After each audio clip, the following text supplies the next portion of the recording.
Uspješan uzgoj i obilna berba zdravog povrća cilj su svakog vrtlara, kako amatera, tako i kod profesionalnog uzgoja.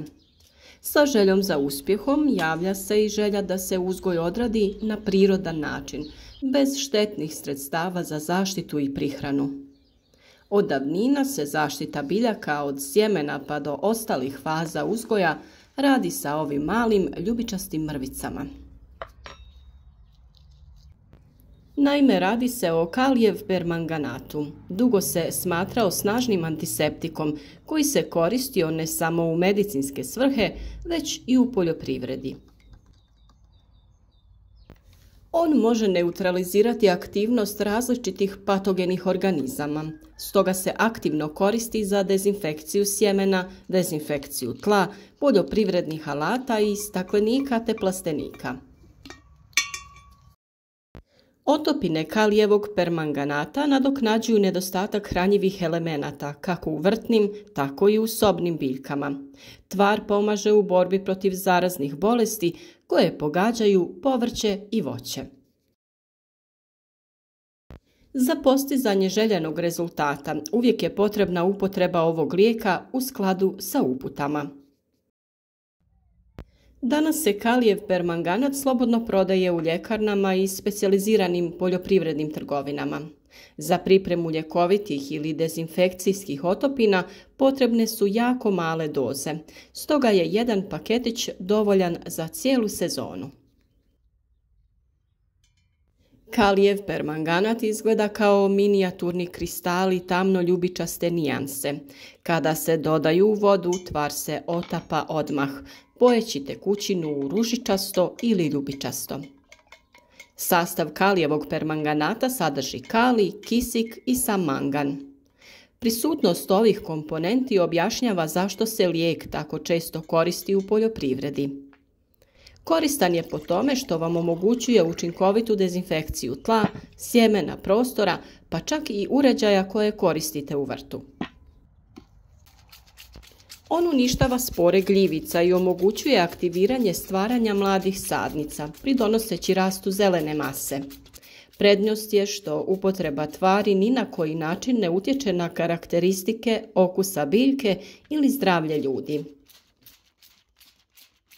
Dobivena otopina je ekonomična za korištenje. Pruža zaštitu od lisnih uši, žičnjaka i drugih štetnika, te ubija plijesan i gljivice. Kalijev permanganat hrani kulturu askorbinskom kiselinom koja kao rezultat aktivira proizvodnju klorofila i ubrzava sazrijevanje usjeva. Ipak, upotreba kalijevog permanganata u vrtu može biti štetna ako se koristi nepravilno. Višak mangana može pokvariti karakteristike proizvoda, a nepravilno razrjeđivanje dovodi do opeklina na biljci i na ljudskoj koži. Prilikom zalijevanja zemlje visoko koncentriranom otopinom, korisne bakterije sadržane u njemu mogu se uništiti. Njegova će struktura se promijeniti, a procesi razmjene vode i plinova će biti poremećeni. Zato vam u nastavku donosimo upute kako pravilno koristiti ovu vrlo korisnu otopinu. Većina vrtlara unatoč pojavi novih sredstava radije dezinficira sjeme u kalijevom permanganatu. Za ovaj postupak priprema se koncentracija otopine čija se nijansa može označiti kao kestenjasta, nakon čega se sjeme uroni u nju. U pravilu u čašu vode se dodaje 1 gram kristala. Prije toga, naravno, zrna se očiste od biljnih ostataka i pažljivo pregledaju ima li truhlih ili deformiranih primjeraka. Dezinfekcija traje 20 do 30 minuta, nakon čega se sjeme ispire nekoliko minuta pod čistom tekućom vodom. Bolje je potopiti sjeme uoči sadnje u otvoreno tlo ili prije sjetve sadnica. Slična je obrada i gomolja i lukovica, cvjetnih usjeva, reznica i korijenastih usjeva. Kao rezultat toga svi štetni mikrobi i spore se unište, a sadni materijal brže klija. Koncentracija se u ovom slučaju odabire ovisno o vrsti biljke. Dakle, da biste natopili gomolje krompira ili crvenog i bijelog luka, morate razrijediti gram tvari u 5 litara vode, a zatim ih ostaviti oko pola do 1 sat. Kalijev permanganat idealan je za dezinfekciju tla za sjetvu presadnica. Najbolje bi bilo da se voda zagrije do nekih 70 stepeni, te u to dodaju ružičasti kristali. Nijansa antiseptika trebala bi biti svjetlo ružičasta. Nakon što obilno zalijete mješavinu tla, pričekajte da se ohladi i lagano osuši, nakon čega je vrijeme da pređete na sadnju. Na isti način se tretira tlo u stakleniku ili na otvorenom prije sadnje presadnica ili sjemena. Važno je znati da će unošenje manganske kiseline u tlo značajno povećati razinu kiselosti i da biste je normalizirali, morati ćete koristiti vapno i izmiješati ga po površini. Otopina mangana pomaže u borbi protiv gljivica koje izazivaju pojavu gljivičnih oboljenja na sadnicama. Dok su sadnice kod kuće, mogu se zalijevati 1 do 2 puta pripravkom slabe koncentracije koji se odlikuje blijedo ružičastom bojom. Da biste ga pripremili, 3 do 5 grama kristala se razredi u 10 litara vode. Zalijevanje treba provoditi strogo u korijenu. Solonacea usjevi poput paradajza i krompira često pate od plamenjače. Za prevenciju ove bolesti također se koristi otopina na bazi kalijevog permanganata. Da biste ga pripremili, potrebno je razrijediti 10 litara blago ružičaste tekućine. Možete dodati također i 200 grama nasjeckanog češnjaka te ostaviti smjesu da se kuha oko 30 minuta. Sa tom mješavinom možete tretirati biljke svakih 15 dana. Kalijev permanganat aktivno vam pomaže da se riješite lisnih ušiju, pa čak i da odvratite mrave iz vašeg vrta. Također je to i pristupačno gnojivo na koje većina usjeva reagira pozitivno. Nedostatak mangana u tlu dovodi do toga da biljke imaju smanjen imunitet i pad prinosa. Kelj, ciklu, mrkvu i ostalo povrće treba hraniti kalijevim permanganatom sredinom ljeta.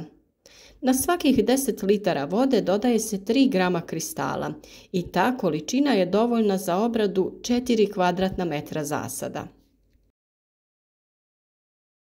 Čak i ogrozd, maline i ribizle u proljeće se zalijevaju ružičastom otopinom kako bi se potaknulo zametanje plodova i spriječila pojava oboljenja. Prihrana paradajza kalijevim permanganatom odrađuje se prvi put kada su sadnice oko 20 dana stare. Otopina se priprema tako što se otope 2 grama u 10 litara vode. Smjesa se može koristiti navodnjavanjem sadnica ili prskanjem po listovima. Ovaj lijek se koristi još nekoliko puta u sezoni kako bi se spriječio razvoj kasne plamenjače. Za veći broj biljaka treba imati i veću prskalicu. Mi smo za naš vrt nabavili prskalicu marke Stihl, koja je jako funkcionalna i praktična. Vjerujemo da će nam pomoći u borbi protiv raznih štetnika i bolesti na biljkama u našem vrtu i u plasteniku. Kada se radi o prihrani krastavaca otopinom mangana, najučinkovitije je to uraditi u vrijeme aktivnog plodonošenja, odnosno tokom razdoblja pojave cvjetova. Postoji i nekoliko važnih stvari koje trebate znati. Najbolje je razrijediti kalijev permanganat u staklenoj posudi. Kristale također treba čuvati u staklenoj posudi sa dobro zatvorenim poklopcem. Gotovu otopinu ne smijete ostaviti na toplom ili pod sunčevim zrakama. Radite u gumenim rukavicama kako bi zaštitili kožu, a također je potrebno pažljivo pratiti da tvar ne dospije na sluznicu. Važno je i navodnjavanje i prskanje obavljati u večernjim satima kada sunčeve zrake ne padaju više na lišće, što znači da onda nema opasnosti od opeklina. Tekućina se raspršuje ne samo na samu biljku, već djelomično i na tlo između redova.